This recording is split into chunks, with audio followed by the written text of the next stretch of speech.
ಭಾಳ ದಿನಗಳಿಂದಲೂ ಇತ್ತು. ಹಿಂದೆ ಅನೇಕ ಬಾರಿ 3-4 ಬಾರಿ ಅಂದ್ಕೊಳ್ಳಿ ಮುಖ್ಯಮಂತ್ರಿಗಳ ಜೊತೆ ಚರ್ಚೆನ ಆಗಿತ್ತು. ಮತ್ತು ನಾನು ಕೂಡ 2-3 ಬಾರಿ ಚರ್ಚೆ ಮಾಡಿದ್ದೆ. ಮತ್ತು ಇದು ಅವರು 38 ತಿಂಗಳು ಅಂತ ಅವರು ಮತ್ತು ಹಿಂದಿನ ಸರ್ಕಾರ ಇದ್ದಾಗ 4 ವರ್ಷಕ್ಕೊಮ್ಮೆ ವೇತನ ಪರಿಷ್ಕರಣೆ ಆಗಬೇಕಾಗಿತ್ತು. 20ರಲ್ಲಿ ಆಗಿರಲಿಲ್ಲ, ಕೋವಿಡ್ ಎಲ್ಲ ಇತ್ತು. 23ರಲ್ಲಿ ಮಾಡಿದ್ರು. 23ರಲ್ಲಿ ಮಾಡಿದಾಗ ಪ್ರಾಸ್ಪೆಕ್ಟಿವ್ ವೇತನ ಪರಿಷ್ಕರಣೆ ಮಾಡಿಬಿಟ್ರು. ಅದು ರೆಟ್ರಾಸ್ಪೆಕ್ಟಿವ್ ಆಗಬೇಕಾಗಿತ್ತು ಅಂತ ಎಲ್ಲ ಸಂಘಟನೆಗಳ ವಾದ. ಅದಕ್ಕೆ ನಾವು ಮುಖ್ಯಮಂತ್ರಿಗಳ ಜೊತೆ ಮತ್ತು ಹಿರಿಯ ಅಧಿಕಾರಿಗಳ ಜೊತೆ ನಿನ್ನೆ ಎಲ್ಲ ಚರ್ಚೆ ಮಾಡಿ ಮೊನ್ನೆ ಇವತ್ತು ಒಂದು ಸರ್ಕಾರಿ 12 ತಿಂಗಳ ಜೊತೆಗೆ 14 ತಿಂಗಳ ಜೊತೆಗೆ ಇನ್ನೂ 12 ತಿಂಗಳು ಕೊಡೋದು ಮತ್ತು ವೇತನ ಪರಿಷ್ಕರಣೆ 1/3/25ರಿಂದ ಆಗುತ್ತೆ ಅಂತ. ಮತ್ತು ಎಷ್ಟು ವೇತನ ಪರಿಷ್ಕರಣೆ ಮಾಡಬೇಕಂತ ಸಂಘಟನೆಗಳ ಜೊತೆ ಮಾತಾಡಿ ತೀರ್ಮಾನಿಸ್ತದೆ.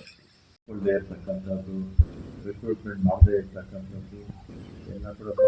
ಮತ್ತು ನಾವು ಮುಂದೆ ಸರ್ಕಾರ ನಮಗೆ ಸಾಲದ ರೂಪದಲ್ಲಿ ಸರ್ಕಾರನೇ ತೀರಿಸುತ್ತೆ. ಮತ್ತು ಬಸತ್ತು 2,300 ಪ್ರೊಟೆಕ್ಷನ್ ಕೊಡೋದಕ್ಕೆ ಹಣ ಕೊಟ್ಟಿರ್ತಕ್ಕಂಥದ್ದು. ಮತ್ತು ರಿಕ್ರೂಟ್ಮೆಂಟ್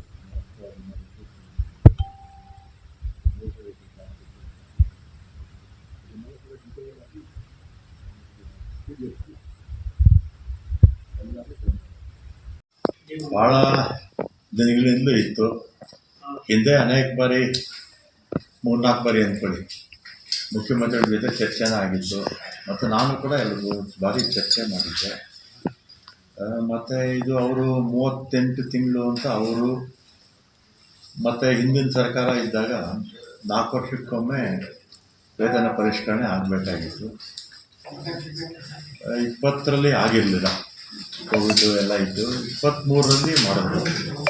23ರಲ್ಲಿ ಮಾಡಿದಾಗ ಪ್ರಾಸ್ಪೆಕ್ಟಿವ್ ವೇತನ ಪರಿಷ್ಕರಣೆ ಮಾಡಿಬಿಟ್ರು. ಅದು ರೆಟ್ರಾಸ್ಪೆಕ್ಟಿವ್ ಆಗಬೇಕಾಗಿತ್ತು ಅಂತ ಎಲ್ಲ ಸಂಘಟನೆಗಳ ವಾದ. ಅದಕ್ಕೆ ನಾವು ಮುಖ್ಯಮಂತ್ರಿಗಳ ಜೊತೆ ಮತ್ತು ಹಿರಿಯ ಅಧಿಕಾರಿಗಳ ಜೊತೆ ನಿನ್ನೆ ಎಲ್ಲ ಚರ್ಚೆ ಮಾಡಿ ಮೊನ್ನೆ ಇವತ್ತು ಒಂದು ಸರ್ಕಾರಿ 12 ತಿಂಗಳ ಜೊತೆಗೆ 14 ತಿಂಗಳ ಜೊತೆಗೆ ಇನ್ನೂ 12 ತಿಂಗಳು ಕೊಡೋದು ಮತ್ತು ವೇತನ ಪರಿಷ್ಕರಣೆ 1/3/25ರಿಂದ ಆಗುತ್ತೆ ಅಂತ. ಮತ್ತು ಎಷ್ಟು ವೇತನ ಪರಿಷ್ಕರಣೆ ಮಾಡಬೇಕಂತ ಸಂಘಟನೆಗಳ ಜೊತೆ ಮಾತಾಡಿ ತೀರ್ಮಾನಿಸ್ತದೆ. ಉಳಿದೇ ಇರ್ತಕ್ಕಂಥದ್ದು, ರಿಕ್ರೂಟ್ಮೆಂಟ್ ಮಾಡದೇ ಇರ್ತಕ್ಕಂಥದ್ದು ಎಲ್ಲ ಕೂಡ. ಮತ್ತು ನಾವು ಮುಂದೆ ಸರ್ಕಾರ ನಮಗೆ ಸಾಲದ ರೂಪದಲ್ಲಿ ಸರ್ಕಾರನೇ ತೀರಿಸುತ್ತೆ. ಮತ್ತು ಬಸತ್ತು 2,300 ಪ್ರೊಟೆಕ್ಷನ್ ಕೊಡೋದಕ್ಕೆ ಹಣ ಕೊಟ್ಟಿರ್ತಕ್ಕಂಥದ್ದು. ಮತ್ತು ರಿಕ್ರೂಟ್ಮೆಂಟ್